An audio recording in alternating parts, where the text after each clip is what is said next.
This is Mario Kart Tour, and this is Nintendo deciding they are shutting it down at the end of September, leaving only 2.5 months left to play the game, and I decided I'm going to try to 100% it in that time.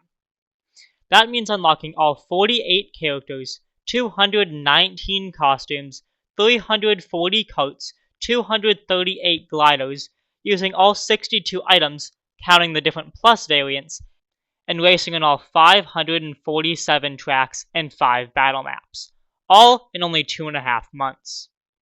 The journey started like all others, by first downloading the game and linking it to my Nintendo account. I was then greeted by Lakitu, who told me all the rules that definitely didn't skip along with all his other dialogue. I was then presented with a magical pipe that gave me the first character of many, Toad. I also got a standard cart and glider, meaning I was already 3 unlocks down and only 1,456 to go. Yay. I was then thrown into a practice race to learn the controls, where once again I totally didn't skip all the instructions. I mean, can you blame me? The race was already slow enough being on 50cc. Thankfully, it sped up in the second half once reaching our first of many item boxes. Throughout the race, we got a green shell, red shell, banana, mushroom, and bomb, already crossing 5 of the items off our list. For coming in first place, I got another pipe, this time unlocking Metal Mario, which I chose to count as a costume. With the practice race completed, it was finally time to start the first of many tours. However, before we could start, I was presented with the option to make a Mii and unlocked the red Mii racing suit. Now it was finally time for the first race, Piranha Plant Pipeline. I find this to be a very fitting first track as it debuted in Mario Kart Tour as the only main track to not make its way onto the Switch. I hope it will soon though, because I really enjoyed this track. However, due to being the first, it was super easy and I stayed in first the whole race, causing me to level up, unlock 100cc races, and I was awarded with 5 stars, giving us Mario and Peach. We were on a roll with 4 characters and 2 costumes already unlocked, but I had a feeling it was going to get a lot harder from here on out. The next race was Yoshi Desert R. I believe the R indicating that it's the reverse version of the track. The track was also really fun to race on, making me wish they weren't shutting down this incredible game, but maybe it will be in Mario Kart Worlds DLC, if that game ever gets one. This race was also incredibly easy, with me staying in first the whole race once again. The only notable thing was getting the Super Horn and coin items. This time the 5 stars awarded us with some rubies and coins, both of which could be used to unlock more characters and carts later. The third race of the cup was Piranha Plant Cove 2T, whatever that means. This race was a little harder. I was in second for the majority of the race, even after getting a triple mushroom, and when I finally entered first, I was hit with a red shell and immediately knocked back into second. I did finally get into first just before the race ended, finishing with a victory and unlocking both Bowser and Luigi.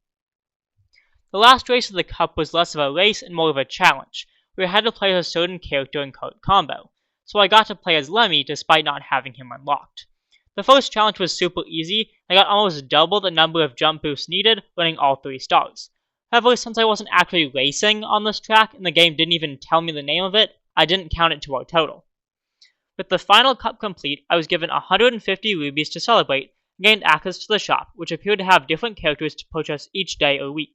I was hoping all the characters and costumes could be unlocked through the pipes as well, but I wasn't certain. With the rubies we had, I bought Petey Piranha, then immediately got more rubies as a login bonus. I also unlocked all these other cups for completing the first one in the tour. I chose to complete the first daily challenge before beginning the second cup, which was a race on Calamari Desert 2. We had the opportunity to collect special green coins on the tracks now, which served as another currency at the shop. We only came second, but still got all 5 stars and a pipe for completing the daily challenge. Inside was 500 coins. Not bad.